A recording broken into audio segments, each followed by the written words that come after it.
मार्चचा महिना होता.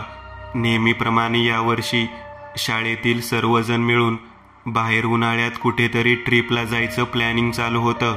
मी नेहमीच वेगवेगळ्या ठिकाणी ट्रिप आयोजित करायचो. मागील वर्षी श्रीपाद वल्लभांचे जन्मस्थान पिठापूर येथे जाऊन आल्यामुळे यावर्षी कुरवपूरचे दर्शन घ्यायचे असे मी मनी निश्चय केलेला होता. श्री दत्तगुरूंचे स्थान त्या ट्रिपमध्ये करायचे व त्यात इतर ठिकाण मी ॲड करायचो. तब्बल 28 जणांचं रिझर्वेशन झालेलं होतं. आम्ही सर्वजण मिळून 18 मे नरसिंह जयंतीच्या दुसऱ्या दिवशी म्हैसूर येथे जाण्यासाठी सोलापूरहून निघणार होतो. त्यापूर्वी आम्ही सर्वजणांनी मिळून तेथे राहण्याची सोय म्हणून राज हॉटेल म्हणजेच राज पॅलेस या हॉटेलची निवड केलेली होती. आमची ट्रिपचा ट्रॅव्हल एजंट नागेश याने त्या हॉटेलच्या रूम्सचे व्हिडिओ पाठवलेले होते. सिंगल रूममध्ये एक अटॅच बाथरूम, टॉयलेट, LED, पूर्ण स्वच्छता असणारी सिंगल रूम होती. त्यामध्ये मोठा डबल बेड होता. दुसऱ्या व्हिडिओमध्ये एक मोठी फॅमिली रूममध्ये 3 डबल बेड होते व 2 सिंगल बेड बाजूला लावलेले होते. त्यात 2 मोठे बाथरूम होते. एकूण 7 रूम व एक मोठी फॅमिली रूम घेण्याचा निर्णय आम्ही घेतला. नरसिंह जयंतीच्या दिवशी माझ्याकडे माझी सहकारी शिक्षिका सौ शुभांगी मॅडम आल्या. बऱ्याच दिवसापासून त्यांना वेगवेगळे अनुभव येत होते. मी नवनाथाची पोथी वाचतो म्हणून त्यांना माहिती होती. त्यांना येणाऱ्या विचित्र अनुभवातून त्यांनी मला विनंती केली की आपण सर की मला नवनाथांचा अंगारा द्यावा. आपली सहकारी शिक्षिका अडचणीत आहे. हे पाहून मी त्यांना घरी या म्हणून सांगितले. नरसिंह जयंतीच्या दिवशी संध्याकाळी पूजा सुरू असताना त्या घरी आल्या. त्यावेळी त्यांनी मला त्यांच्या घरातील सर्व हकीकत सांगितली. त्यांच्या घराच्या दरवाजाजवळ कोणीतरी लिंबामध्ये टाचणी टोचून ठेवलेल्या होत्या. नंतर परत अमावस्येच्या एका दिवशी 2 गजगे उंबऱ्यावर ठेवलेले आढळले होते. तसेच तुळशी वृंदावनाजवळ विचित्र पद्धतीच्या पुड्या पण बांधून ठेवलेल्या आढळल्या होत्या. हे काहीतरी विचित्र पद्धतीचं आहे ते मला संपूर्णतः जाणवत होते आणि त्यातल्या त्यात भर म्हणून त्यांनी 4000 रुपये ATM मधून काढले होते. तेही अकाउंटवरून कट झाले होते पण त्याचं काही विड्रॉल झालेलं नव्हते. असं काय होतं? अडचणीत टाकणारे एक ना एक अनुभव सौ शुभांगी मॅडम यांना येत होते. नरसिंह जयंतीच्या दिवशी त्या माझ्या घरी आल्या. त्यांनी मनपूर्वक नरसोबा नमस्कार केला. मी माझ्या देवघरातील नवनाथाचा अंगारा त्यांना दिला.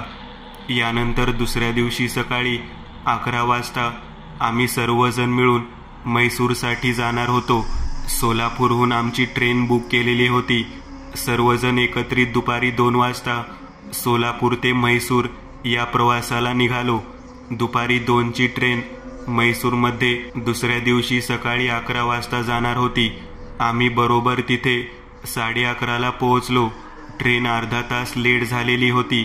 नागेश म्हणून आमचा ट्रॅव्हल एजंट आम्हाला म्हैसूर रेल्वे स्टेशनवर नेण्यासाठी आला. यानेच आम्हाला राहण्यासाठीचे 2 पर्याय सुचवले होते. एक म्हणजे दर्शन पॅलेस व दुसरे म्हणजे राज पॅलेस.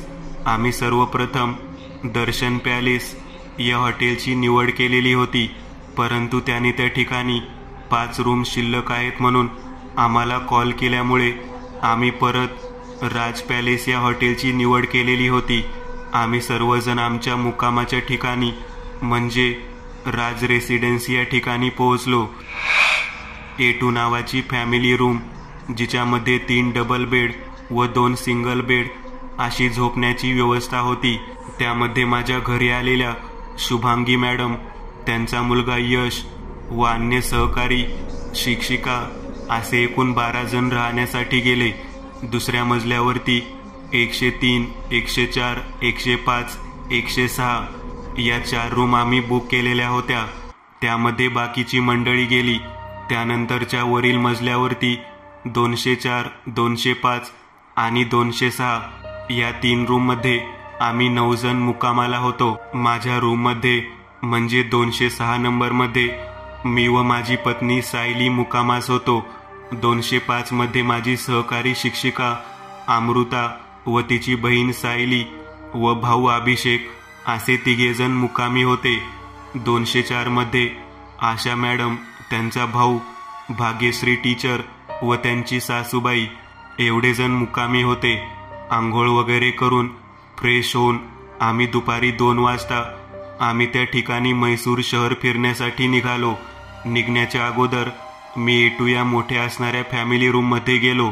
आतमधून अतिशय सुंदर दिसणारी ही फॅमिली रूम फार भयानक व अत्यंत भेसूर वाटली. त्या फॅमिली रूममध्ये राहणाऱ्या सौ शुभांगी मॅडम, त्यांचा मुलगा यश, सीमा टीचर, त्यांची 2 मुलं वेदांत व वैभवी, बिडकर टीचर, त्यांची मुलगी रेवा, शेटे टीचर, यांची मुलगी ईशा एवढे जण राहण्यासाठी आलेले. सर्वजण फ्रेश होऊन म्हैसूर दर्शनासाठी आमच्या समवेत एकत्रित बसमध्ये आले. सर्वप्रथम आम्ही सर्वजण मिळून प्राणी संग्रहालय पाहण्यासाठी गेलो. साधारण 5:30ची वेळ गेल्यानंतर तेथून आम्ही गार्डनला गेलो, म्हणजेच वृंदावन गार्डनला. आमच्या ट्रॅव्हलिंग एजंट आम्हाला म्हणावे अशा वेळेमध्ये व्यवस्थित गाईड न केल्यामुळे म्हैसूर पॅलेस आमचे पाहायचे राहिले होते. सर्व ट्रिपमधील मेंबर्स ट्रॅव्हल एजंटवर चिडलेले होते. KRS गार्डन म्हणजेच वृंदावन गार्डन पाहून आम्ही येताना हेरिटेज म्हणायच्या हॉटेलमध्ये अतिशय उत्कृष्ट असे जेवण केले. रात्री मुक्कामासाठी आम्ही राज पॅलेस या ठिकाणी आलो. मी माझ्या मंडळी समवेत रूम नंबर 206 मध्ये गेलो. 205 मध्ये अमृता मॅडम व त्यांचे 2 बहीण भाऊ, 204 रूममध्ये 204 नंबर रूममध्ये आशा मॅडम व बाकीचे झोपण्यासाठी गेले होते. रूममधील TV चालू होता. मी बाथरूमकडे जाण्यासाठी निघालो. मला ते राज पॅलेस हे हॉटेल होते हे जरा विचित्रच वाटत होते. माझ्याकडे खिशामध्ये नवनाथांचा अंगारा होता. मी दत्तभक्त असल्यामुळे गळ्यामध्ये एक रुद्राक्षाची माळ पण होती. बराच वेळ गेल्यानंतर त्यावेळेला मला कसली तरी विचित्र हालचाल आहे असं जाणवलं होतं. त्यानंतर मी व माझी मंडळी निवांत झोपी गेलो. तेव्हा पिक्चर पाहता कधी झोप लागली हे समजलेच नाही. दुसऱ्या दिवशी आम्ही सकाळी 6 वाजता सर्वजण उटी या शहराला पाहण्यासाठी जाणार होतो. त्यामुळे सर्वजण जवळजवळ 4:45 वाजताच उठलेले होते. सकाळी 6 वाजता सर्वजण आवरून आम्ही उटी शहर पाहण्यासाठी निघालो. मस्त वातावरण, थंडगार हवा, येथील निसर्गरम्य देखावा पाहून मन अगदी रंगून गेले होते. सोलापूर जिल्ह्यामधील पंढरपूरचे आम्ही सर्वजण 40 ते 42 अंश तापमानमधून डायरेक्ट 15 अंश सेल्सिअस तापमानात आलेलो होतो. हा सुखद व आल्हाददायक आनंद होता.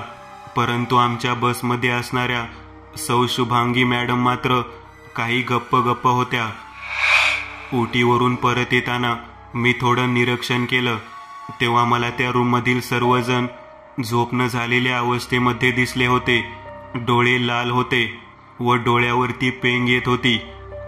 मधुनलाई जंगलानंतर बांदीपुरा जंगल पार झालेलं होतं. गुंजफेटा या गावात आल्यावर या ठिकाणी असलेल्या गुरुप्रसाद हॉटेलमध्ये आम्ही रात्रीच्या जेवणासाठी थांबलो. त्यावेळेस मला आमच्या मुख्य असणाऱ्या मॅडम यांनी कल्पना दिली की रात्री एक विचित्र भयंकर प्रकार घडलेला आहे.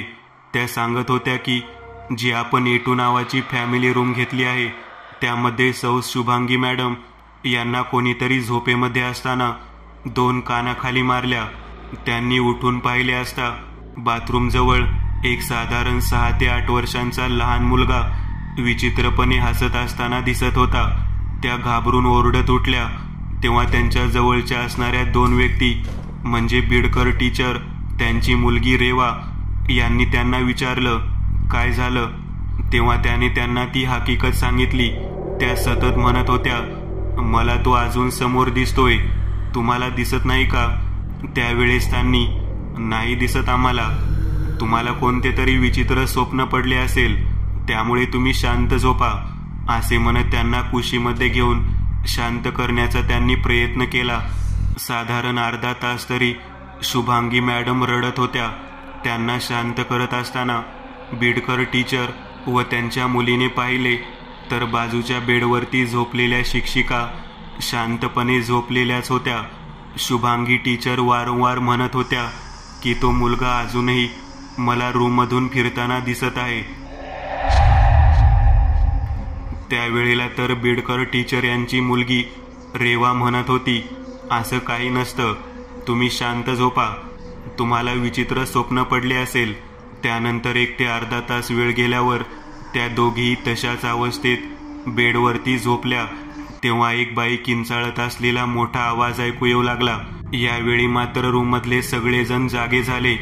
जेव्हा शुभांगी मॅडम यांनी पाहिले तेव्हा रूमच्या दरवाजाच्या बाजूला एक बाई किंचाळत आहे असा आवाज येत होता. तिथूनच तो मुलगा पळत पळत बाथरूममध्ये गेला होता व त्याच ठिकाणी गुप्त झाला. साधारण ही वेळ म्हणजे 2:30 ते 2:45 असावी. यावेळी कसेबसे त्यांनी तास दीड तास एकमेकांना धीर देत त्याच रूममध्ये काढला.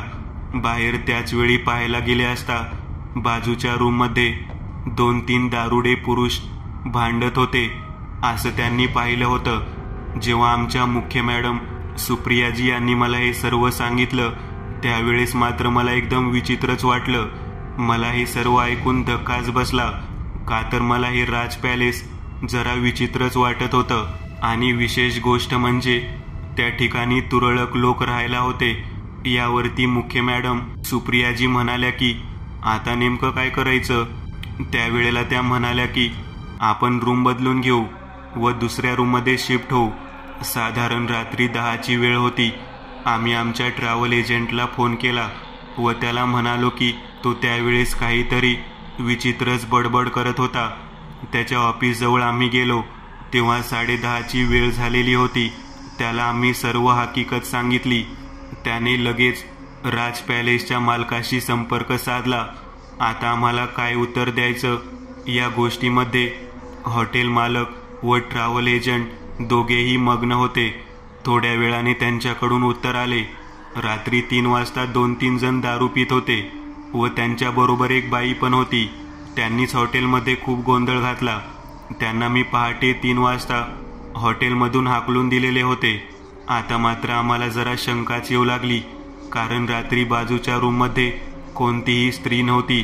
फक्त 3 व्यक्ती एकमेकांशी भांडत होते व त्यांनी दिलेले उत्तर होते ते जरा संशयास्पदच होते. ते म्हणाले, आम्ही तुम्हाला ऐनवेळी रूम बदलून देऊ शकत नाही. वाटल्यास आम्ही तुम्हाला एक्स्ट्रा बेड देतो जे तुम्ही दुसऱ्या रूममध्ये टाकून झोपू शकता. ही गोष्ट फक्त आमच्या ग्रुपमधील त्या रूममध्ये असणाऱ्या 10-12 जणांना, मला मुख्य मॅडम सुप्रियाजी, माझी पत्नी सायली यांनाच माहीत होती. बाकी सर्वजण घाबरून जातील यामुळे आम्ही कोणाला सांगितली नाही. सर्वजणांना त्या रूममध्ये शिफ्ट करून आम्ही ती रूम मोकळी केली. रूममध्ये विचित्र घाण वास येत आहे त्यामुळे आम्ही ती रूम शिफ्ट करत आहोत असे त्यांना सांगितले व पहिल्या मजल्यावरील 103, 104, 105, 106 रूममध्ये 2-2 याप्रमाणे व्यवस्था केली.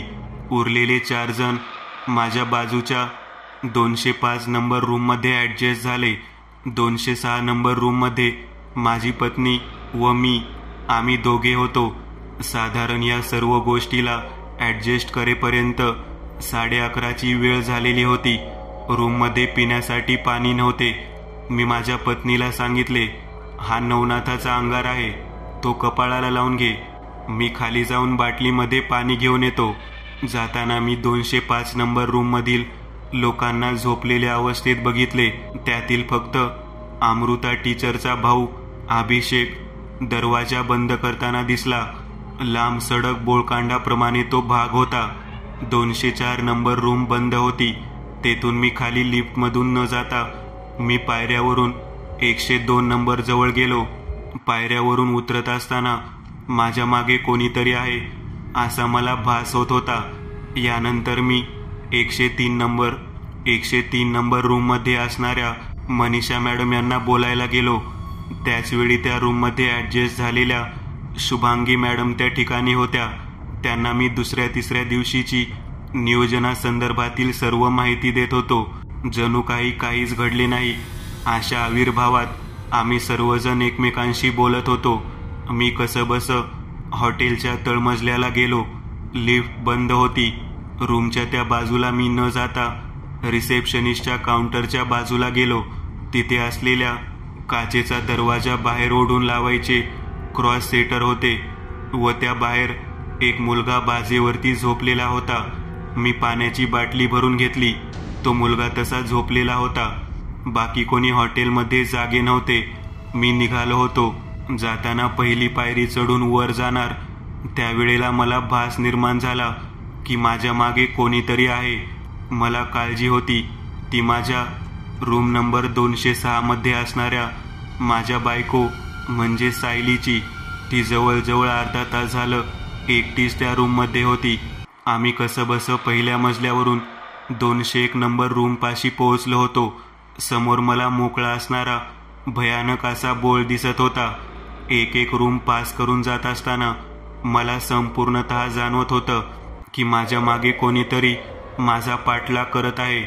मी माझ्या खिशातील नवनाथाचा अंगारा काढला व माझ्या कपाळावरती लावला. दरवाजा उघडला. माझी पत्नी टीव्हीवरती स्पीड 2 पिक्चर पाहत बसलेली होती. तिला यातील कोणताच प्रकार न सांगता मी बाथरूमला गेलो. बाथरूमला जाताना मी बाथरूमचा दरवाजा उघडा ठेवला. कोणत्याही प्रकारची मला रिस्क घ्यायची नव्हती. त्याच वेळेस आम्ही दोघेजण पाणी पिऊन पिक्चर पाहत बसलो. एक 10 मिनिट वेळ गेल्यानंतर टीव्हीचा आवाज पूर्ण बंद केलेला होता व दिवसभरामधील काढलेले फोटो आम्ही मोबाईलमध्ये पाहत होतो. सायली मला म्हणाली, फोटो किती छान आलेले आहेत. आमच्या दोघांच्या संभाषणामध्ये पिक्चरचा आवाजाचा अडथळा नको म्हणून आम्ही टीव्हीचा आवाज बंद केलेला होता. इतक्यात मला कर करत लाकडी खुर्ची इकडून तिकडे कोणतरी हलवत आहे असा आवाज आला माझ्या पत्नीला. पण तो आवाज आलेला होता 2 खुर्च्या एका बाजूकडून दुसऱ्या बाजूकडे मागच्या 205 रूममध्ये कोणतरी हलवत आहेत असा भास होत होता. त्यावेळी माझी पत्नी माझी समजूत काढत म्हणाली, अहो या समोरच्या टीव्हीमध्ये तेच एक जहाज आहे. ते या शहरामध्ये बसलेला आहे आणि त्याचा आवाज येत आहे. मग मी मात्र चिडलो. तिच्यावर खवळलो आणि म्हणालो, आपणच आवाज बंद केलेला आहे. हा काहीतरी वेगळा प्रकार आहे. त्यावरती ती म्हणाली, 205 नंबर रूममध्ये अमृता मॅडम आहे. तिथे एक खुर्ची आहे. त्यावेळेला मी तिला म्हणालो, अगं पण ती खुर्ची फायबरची आहे. तिथे तर लाकडी खुर्ची किंवा लाकडी दरवाजा घासल्याचा आवाज येत आहे. साधारण 12:15ची वेळ झालेली होती. रूममध्ये असणारा भला मोठा आरसा त्यामध्ये सुद्धा मला पाहवत नव्हतं. काहीतरी विचित्र चित्र समोर दिसलं तर हार्ट अटॅकच यावा अशी स्थिती झाली होती.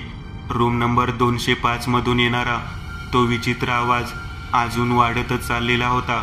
आमच्या अटॅच बाथरूमच्या जवळच्या खिडकीचा पडदा वारंवार वारा नसतानाही उघडला जात होता.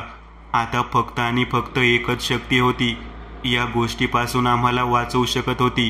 ती म्हणजे माझ्या जवळ असणारा नवनाथ ग्रंथाचा अंगारा व माझ्या गळ्यात असणारी रुद्राक्षाची माळ.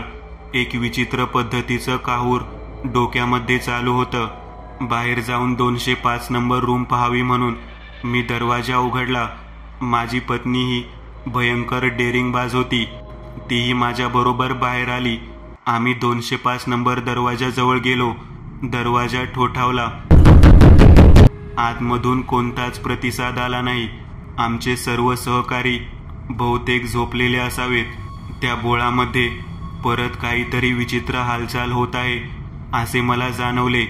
मी मात्र मागे वळून न पाहता माझ्या रूममध्ये माझ्या पत्नीला घेऊन गेलो. आतून दरवाजा लावला. पुन्हा परत एकदा मला तो विचित्र आवाज आला. आता मात्र तो आवाज मला रूम नंबर 207च्या बाजूच्या भिंतीतून येत होता. माझ्या पत्नीने टीव्हीचा आवाज मोठा करायला सांगितले व डोळे बंद करून झोपायला सांगितले. कोणत्याही प्रकारे लाईट बंद न करता आम्ही दोघेही टीव्ही पाहत बसलो. आवाज मोठा केला. आता मात्र झोप येणे शक्यच नव्हते. घाबरून गेल्यामुळे सतत पाणी पिऊन पिण्याचे पाणी संपले होते. बाटली रिकामी झालेली होती.